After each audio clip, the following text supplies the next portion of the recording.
नमस्कार, मैं डॉक्टर मनमोहन सेन, सह आचार्य संस्कृत, राजकीय महाविद्यालय बहरोड। आज हम बीए पार्ट द्वितीय संस्कृत विषय के प्रथम प्रश्न पत्र के अंतर्गत वैदिक सूक्त रत्नावली का आगे अध्ययन करेंगे।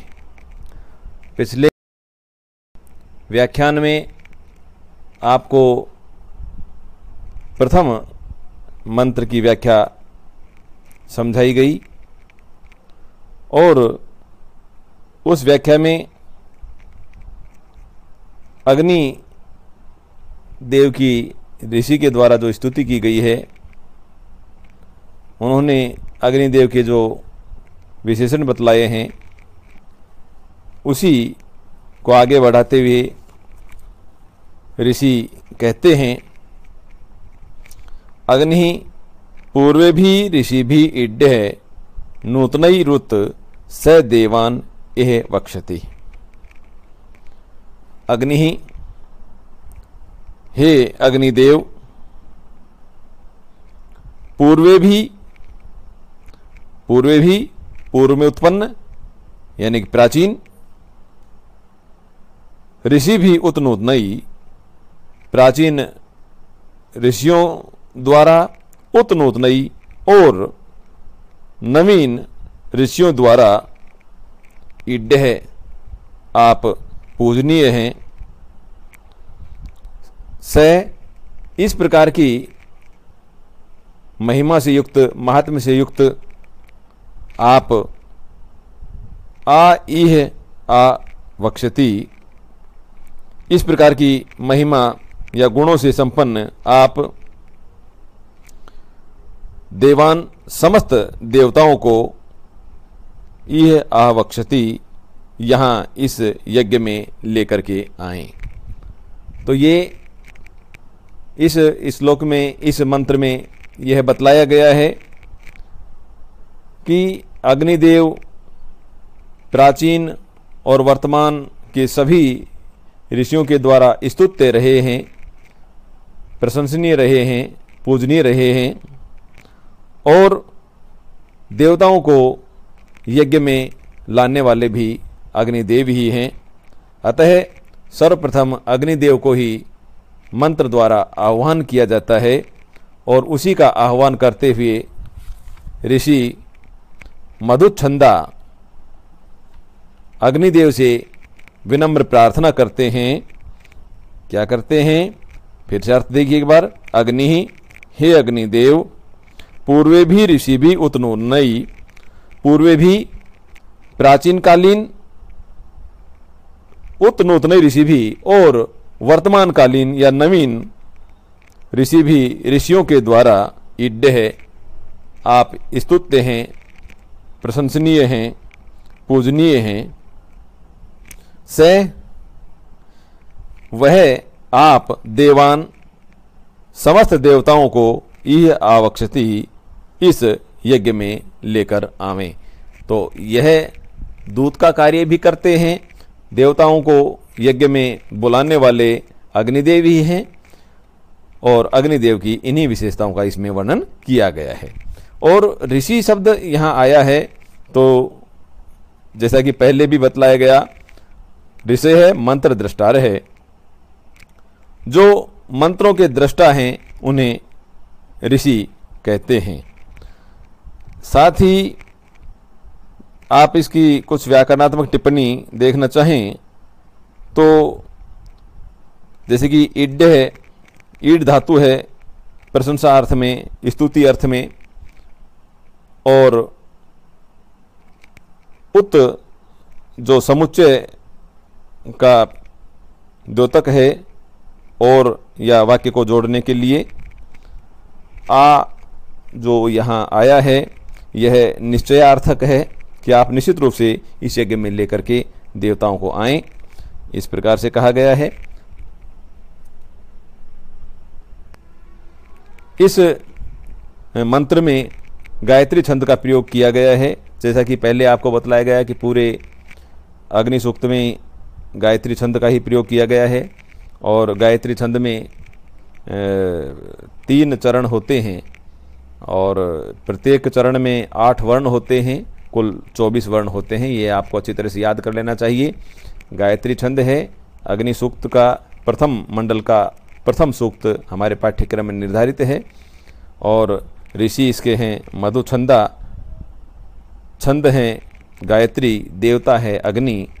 और गायत्री छंद के बारे में आपको जैसा बतलाया गया कि इसमें गायत्री छंद में 3 चरण होते हैं और प्रत्येक चरण में 8 वर्ण होते हैं और 3 चरणों के कुल 24 वर्ण होते हैं। अग्नि देव की स्तुति के अंतर्गत तीसरा जो मंत्र है, अग्निना रैम अश्नवत् पोषमेव दिवे दिवे यस्सम वीरवत्तमम्। इसमें अग्निदेव से प्रार्थना की गई है कि अग्निना, तृतीया विभक्ति है, अग्नि के द्वारा, अग्निदेव के द्वारा दिवे दिवे प्रतिदिन पोषम वृद्धि को प्राप्त होने वाला, यशम यश युक्त या यश से संपन्न, वीरवत्तमम वीरों से युक्त, रैम अश्नवत धन, रैम धन को अश्नवत प्राप्त करें। अग्नि देव से प्रार्थना की गई है कि हम अग्नि देव के द्वारा प्रतिदिन पुष्टिकारक यश संपन्न वीरों से युक्त रैम धन को प्राप्त करें। अब इसमें रैम का प्रयोग किया गया, वीरवत्तमम का प्रयोग किया गया, तो वीरवत्तमम रैम वीरों से युक्त धन का, जैसे कि हमारे जो पाश्चात्य, जो इसके वैदिक साहित्य को जो पाश्चात्य विद्वान हैं उन्होंने भी ये बतलाया है। मैकडोनल्ड जैसा कि उदाहरण के रूप में है, उन्होंने वीरवत्तमम का अर्थ दिया है वीरों से अत्यंत संपन्न धन को प्राप्त करें या वीर पुत्रों द्वारा उत्पादित धन को प्राप्त करें। तो अग्निदेव से हम प्रतिदिन किस प्रकार का धन प्राप्त करें? जो पुष्टिकारक हो, यानी कि जो उत्तरोत्तर वृद्धि करने वाला हो, यशम यश युक्त हो और वीरवत्तमम वीरों से युक्त हो या वीरों से अत्यंत संपन्न हो, ऐसा हम धन प्राप्त करें। तो अग्निदेव से किस प्रकार के धन प्राप्त करने की प्रार्थना की गई है ऋषि मधुछंदा के द्वारा? अग्निना, अग्नि के द्वारा दिवे दिवे प्रतिदिन पोषम वृद्धि को प्राप्त होने वाला, यशम यश से युक्त, वीरवत्तमम श्रेष्ठ वीर संतानों से या संतति से युक्त रैम अश्नवत धन को हम प्राप्त करें। इस प्रकार की इसमें प्रार्थना की गई है। आगे ऋषि मधुछंदा कहते हैं, अग्ने यम यज्ञम अध्वरम विश्वतः परिभूर्षि स इत देवेषु गच्छति। बहुत महत्वपूर्ण है, बहुत अच्छा मंत्र है। अग्ने, हे अग्निदेव, संबोधन का है। यम यज्ञम अध्वरम, जिस अध्वरम यज्ञम हिंसा रहित यज्ञ को विश्वतः परिभू चारों ओर से परिभू व्याप्त करके आच्छादित करके असी स्थित रहते हो, स वह तुम इत देवेषु गच्छति, या वह इत देवेषु गच्छति, वही जो यज्ञ का भाग है, देवेषु गच्छति, देवताओं में पहुंचता है या देवताओं के पास में जाता है। फिर से अर्थ देखिए एक बार।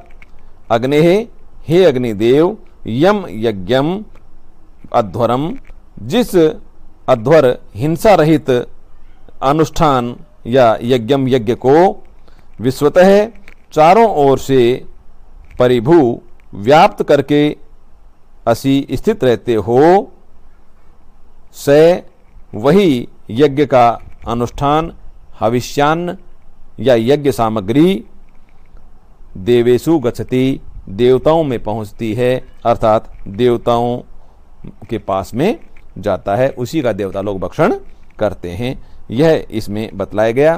फिर आपको बतला देते हैं, ऋग्वेद के प्रथम मंडल का प्रथम सूक्त मधुछंदा ऋषि हैं और गायत्री छंद है।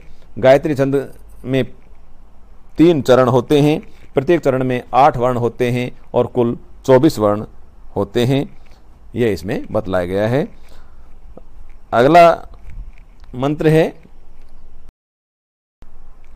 अग्निर होता कवि क्रतु सत्य चित्र सर्वस्तमः देवो देवीभिर आगमत। होता अग्निदेव का विशेषण है। होता का अर्थ है देवताओं को आह्वान करने वाला। तो इसमें होता देवताओं को यज्ञ में बुलाने वाला, देवताओं को आह्वान करने वाला। कवि क्रतु, कवि क्रतु का अर्थ प्रज्ञा, मेधावी, बुद्धि या त्रिकालदर्शी, भूत भविष्य और वर्तमान के दृष्टा। तो अग्निदेव की विशेषताएं हैं ये।